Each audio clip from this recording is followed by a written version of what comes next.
ሰላም ፍቅር ጤና በያላችሁበት ይብዛ። እንደምን አላችሁልን? የአዲስ ፕላስ ዩቲዩብ ቻናል ቤተሰቦች በዕለቱ የተሰሙ አዳዲስ ትኩስና ሰበር መረጃዎችን ወደ እናንተ ልናደርስ ሰዓታችንን ጠብቀን ተገኝተናል። ቻናላችንን ላይክ፣ ሼር፣ ሰብስክራይብ በማድረግ ቤተሰብ ይሁኑን። የአሜሪካው ፕሬዝዳንት ዶናልድ ትራምፕ በቅርቡ በገዛ የማህበራዊ ሚዲያ ገጻቸው ያጋሩት ምስል በዓለም አቀፍ ዲፕሎማቶችና በነዳጅ ገበያው ዘንድ መጠነኛ ድንጋጤን ፈጥሯል። የአሜሪካው ፕሬዝዳንት ዶናልድ ትራምፕ በትሩዝ ሶሻል ገጻቸው ላይ አንድ ካርታ አጋርተው ነበር። በዚህ ካርታ ላይ ለዓለም ንግድ እጅግ ወሳኝ የሆነውና በኢራን አቅራቢያ የሚገኘው የሆርሙዝ የባህር ወሽመጥ ስሙ ተሰርዞ የትራምፕ ወሽመጥ ተብሎ ተጽፎ ይታያል። ምንም እንኳን ይህ ድርጊት በይፋዊ መንግስታዊ ሰነድ የታገዘ ባይሆንም ትራምፕ ይህንን ምስል ማጋራታቸው ብዙዎችን ለምን ብለው እንዲጠይቁ አድርጓል። ይህ የባህር መስመር ለዓለም ኢኮኖሚ እንደ ደም ስር የሚቆጠር ነው። በየቀኑ በሚሊዮን የሚቆጠሩ በርሜል ነዳጅ የሚጓጓዝበት በመሆኑ ጥቃቅን የሚባሉ የፖለቲካ እንቅስቃሴዎች እንኳ በነዳጅ ዋጋ ላይ ተጽዕኖ የመፍጠር አቅም አላቸው። ዶናልድ ትራምፕ ይህንን ስያሜ የያዘ ካርታ ማጋራታቸው በተለይም በአሁኑ ወቅት በአሜሪካና በኢራን መካከል ያለው ፍጥጫ በበረታበት ሰዓት እንደ ትልቅ ትንኮሳ ተቆጥሮባቸዋል። ብዙዎች ጉዳዩን እንደ ትራምፕ የተለመደ የማስታወቂያ ስራ ቢመለከቱትም የጂኦፖለቲካ ተንታኞች ግን ነገሩን በጥርጣሬ እያዩት ነው። እንዲህ ያለ ስልታዊ ጠቀሜታ ያለውን ቦታ በራስ ስም ለመጥራት መሞከር በቀጠናው ላለው የባህር ላይ ደህንነትና ለዓለም አቀፍ ንግድ ፍሰት አዲስ ስጋት ሊደቅን ይችላል የሚል ስጋት አሳድሯል። አሁን ላይ ዓለም እያየችው ያለችው ካርታው በይፋ ይቀየር ሳይሆን ይህ ድርጊት በቀጣይ በሚቀሰቅሰው ዲፕሎማሲያዊ እሰጥ አገባ ላይ ሆኗል ነው የተባለው። ወደ ሌላኛው ዜና አልፈናል። የሰሜን ኮሪያው መሪ ኪም ጆንግ ኡን የኒውክሌር የጦር መሳሪያ ግንባታ ካለፉት ዓመታት በበለጠ ፍጥነት በመጨመሩ የአሜሪካ ሚሳኤል መከላከያ ሊቋቋመው የማይችል ደረጃ ላይ መድረሱ ተነግሯል።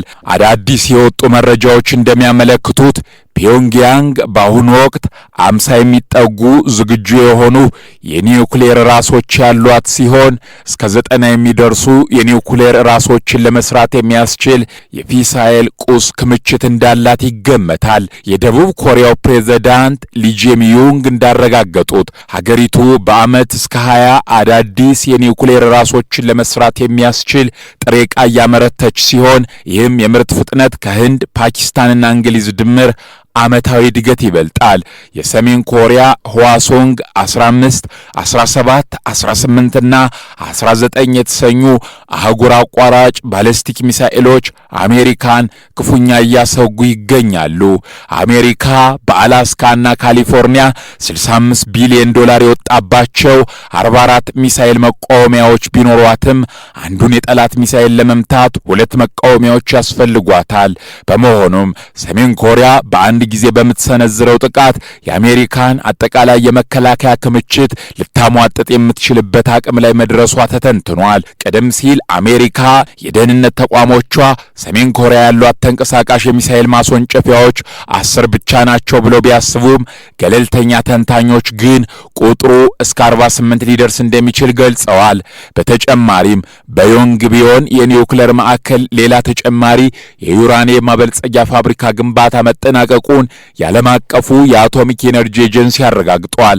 የፔንታጎን ከፍተኛ ባለስልጣናት የሰሜን ኮሪያና ሩሲያ የኒውክሌር ጥምረት ለአሜሪካ ቀዳሚው የህልውና ስጋት መሆኑን በይፋ መናገራቸው ተዘግቧል። ወደ ሌላኛው ዜና ስናልፍ የአሜሪካ የውጭ ጉዳይ ሚኒስቴር እስራኤል ዘመናዊና ጥራት ያላቸው የጦር መሳሪያዎችንና ተያያዥ ቁሳቁሶችን እንድትገዛ የቀረበውን የሽያጭ ጥያቄ ማጽደቁን አስታውሷል። ይህ የጦር መሳሪያ ሽያጭ በግምት 992.4 ሚሊዮን ዶላር ያወጣል ተብሎ የሚገመት ሲሆን ግዢው የእስራኤልን የመከላከያ አቅም ለማጠናከርና በቀጠናው ያለውን ወታደራዊ ሚዛን ለመጠበቅ ያለመ መሆኑ ተገልጿል።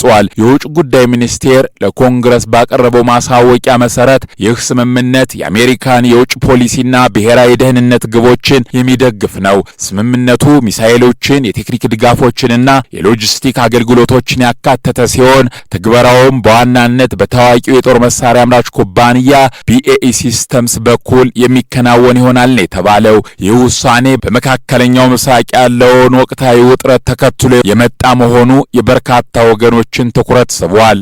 ወደ ሌላኛው ሰበር ዜና ስናልፍ የአሜሪካ አየር ኃይል B1B ቦምብ ጣይ አውሮፕላን ሃይፐርሶኒክ ሚሳኤል ታጥቆ ለመጀመሪያ ጊዜ ታየም። የአሜሪካ አየር ኃይል የB1B ላንሰር ቦምብ ጣይ አውሮፕላን እጅግ ፈጣን የሆነውን የሃይፐርሶኒክ ሚሳኤል በውጫዊ አካሉ ላይ ታጥቆ የሚያሳይ ምስል ለመጀመሪያ ጊዜ ይፋ አድርጓል። ይህ ክንውን አውሮፕላኑ ከዚህ ቀደም ከነበረው የውስጥ የቦምብ መያዣ ክፍል በተጨማሪ በውጫዊ አካሉ ላይ ከባድ የጦር መሳሪያዎችን የመሸከም አቅም እንዳለው በተግባር ያሳየበት ነው። ይህ አዲስ የጦር መሳሪያ የመሸከም ስርዓት አየር ኃይሉ የB1B አውሮፕላኖችን የአገልግሎት ዘመን ለማራዘምና የማጥቃት አቅማቸውን ለማሳደግ ለሚያደርገው ጥረት ትልቅ እርምጃ መሆኑ ተገልጿል።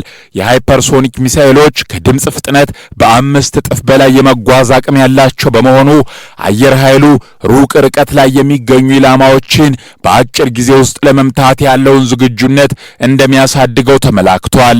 አውሮፕላኑ በውጫዊ አካሉ ላይ እስከ 6 የሚደርሱ ተጨማሪ የጦር መሳሪያዎችን መሸከም እንደሚችል የሚያረጋግጥ ሲሆን ይህም በጦር ሜዳ ላይ ያለውን ውጤታማነት በእጅጉ ይጨምረዋል። ይህ እርምጃ አሜሪካ በዓለም አቀፍ ደረጃ ያላትን ወታደራዊ የበላይነት ለማስጠበቅና ከዘመኑ የቴክኖሎጂ እድገት ጋር ራሷን ለማስማማት ለምታደርገው እንቅስቃሴ ወሳኝ ማሻሻያ ተደርጎ መወሰዱ ተገልጿል። ወደ ሌላኛው ዜና አልፈናል። በአሁኑ ወቅት በመካከለኛው ምስራቅ ያለው ሁኔታ እጅግ አሳሳቢ ደረጃ ላይ የደረሰ ሲሆን የፕሬዝዳንት ዶናልድ ትራምፕ አስተዳደር በኢራን ላይ የጣለው የባህር ላይ እገዳ ቀጠናውን ወደ ለየለት ጦርነት እየገፋው መሆኑ ተዘግቧል።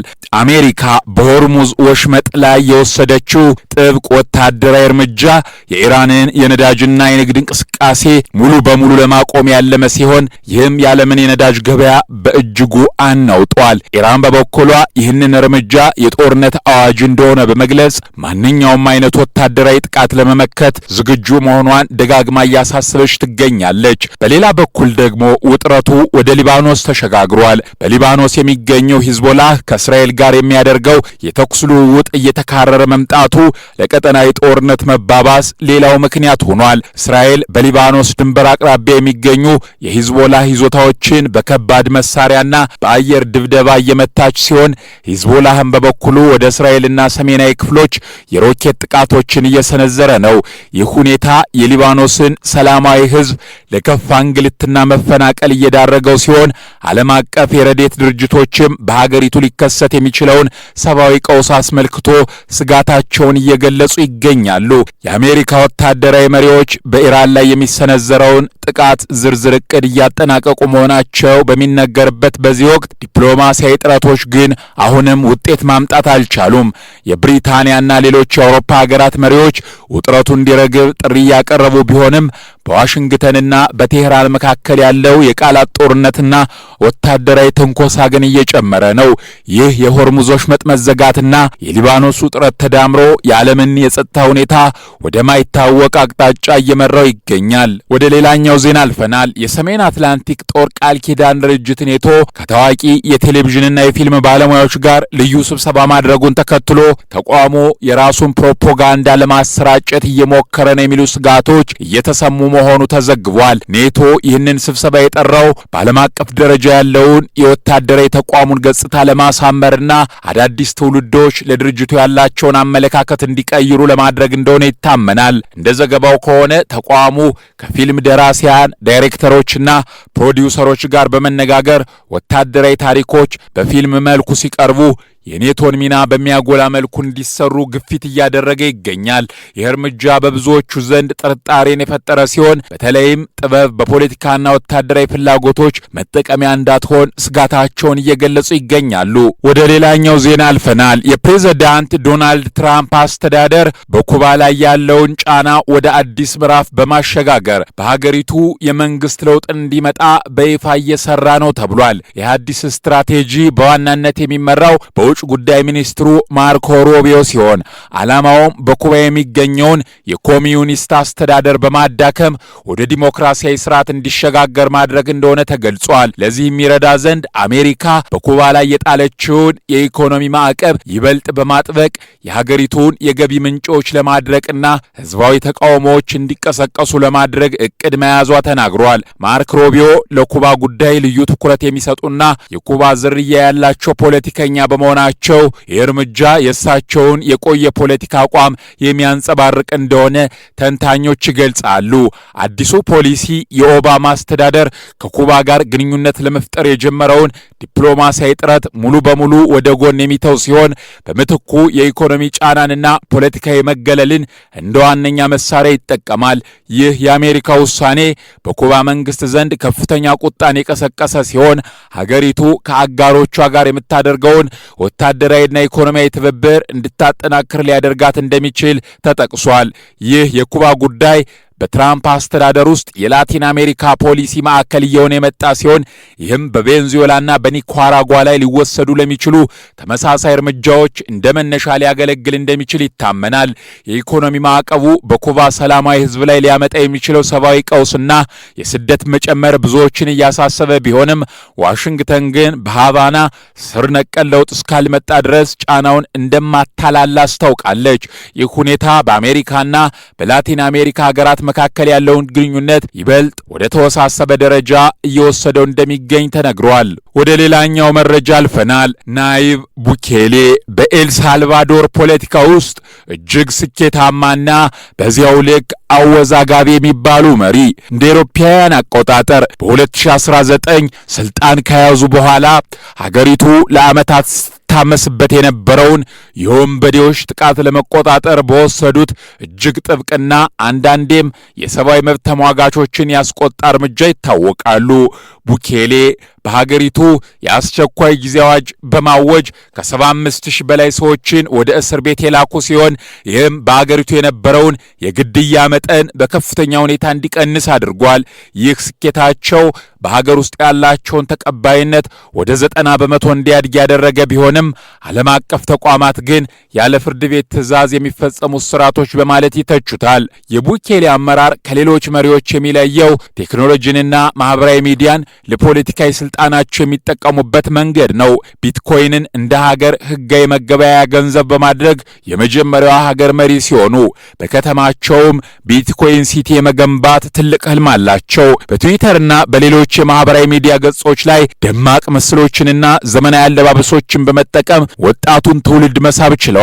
ይሁን እንጂ ተቃዋሚዎቻቸውና የሰብአዊ መብት ተሟጋቾች ቡኬሌ የሀገሪቱን ዲሞክራሲያዊ ተቋማት በቁጥጥራቸው ስር በማድረግ ወደ ፍጹም አምባገነንነት እየተጓዙ እንደሆነ ያስጠነቅቃሉ።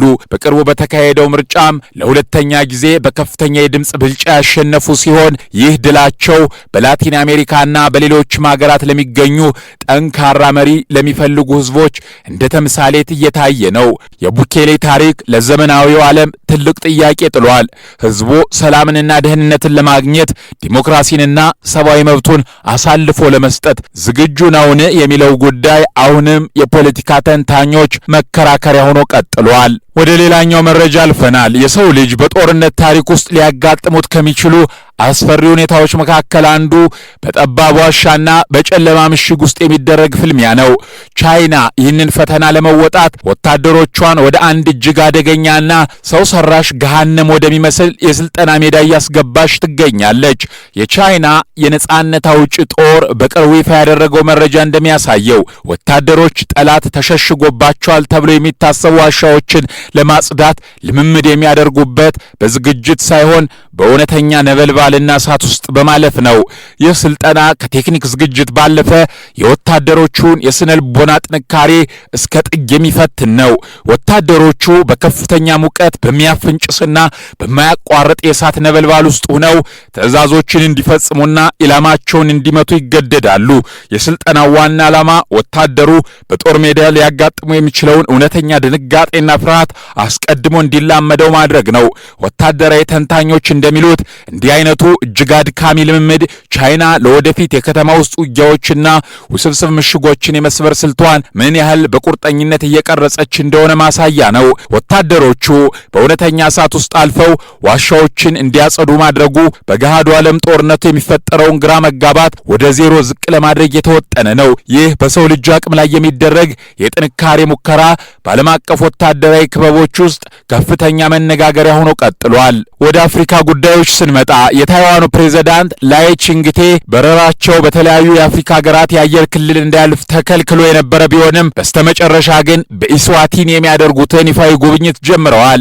ይህ ጉብኝት የተከናወነው ታይዋን በቻይና በኩል ከባድ የኢኮኖሚና የፖለቲካ ጫና እየደረሰባት ባለበት ወቅት ሲሆን በተለይም ሲሸልስ፣ ሞሪሼስ እና ማዳጋስከር ፕሬዝዳንቱን አውሮፕላን በአየር ክልላቸው እንዳያልፍ መከልከላቸው ለጉዞ ትልቅ እንቅፋት ሆኖ ነበር። የታይዋን ባለስልጣናት እነዚህ ሀገራት እገዳውን የጣሉት ከቻይና በደረሰባቸው ከፍተኛ ዲፕሎማሲያዊ ጫና ምክንያት እንደሆነ በግልጽ መናገራቸው ይታወሳል። የዛምቢያ መንግስት በዓለማችን ትልቁ የሰብአዊ መብትና የቴክኖሎጂ ጉባኤ ተብሎ የሚታወቀውን ራይትስ ኮል በአገሩ እንዳይካሄድ በድንገት መሰረዙ ተዘገበ። ጉባኤው በሉሳካ እንዲካሄድ ለ2 ዓመታት ያህል ዝግጅት ሲደረግበት የቆየ ቢሆንም የመንግስት ባለስልጣናት ግን ጉባኤው ሊጀመር ጥቂት ቀናት ሲቀሩት በጸጥታ ስጋት ምክንያት ውሳኔውን ማሳለፋቸውን ገልጸዋል። ይህ ጉባኤ ከመላው ዓለም የተውጣጡ ከ2000 በላይ የቴክኖሎጂ ባለሙያዎች፣ የሰብአዊ መብት ተሟጋቾችና የመንግስት ተወካዮችን በአንድ ላይ በማገናኘት በዲጂታል መብቶች፣ በኢንተርኔት ነጻነትና በሰው ሰራሽ አስተውሎት ስጋቶች ላይ እንደሚመክር ይጠበቅ ነበር። የተከበራችሁ የአዲስ ፕላስ ዩቲዩብ ቻናል ቤተሰቦች ለዛሬ ከዓለም ዙሪያ ያሰባሰብንላችሁ ትኩስ ዜናዎች ያደመጣችኋቸውን ይመስላሉ። ቻናላችንን ላይክ፣ ሼር፣ ሰብስክራይብ በማድረግ ቤተሰብ ይሁኑን።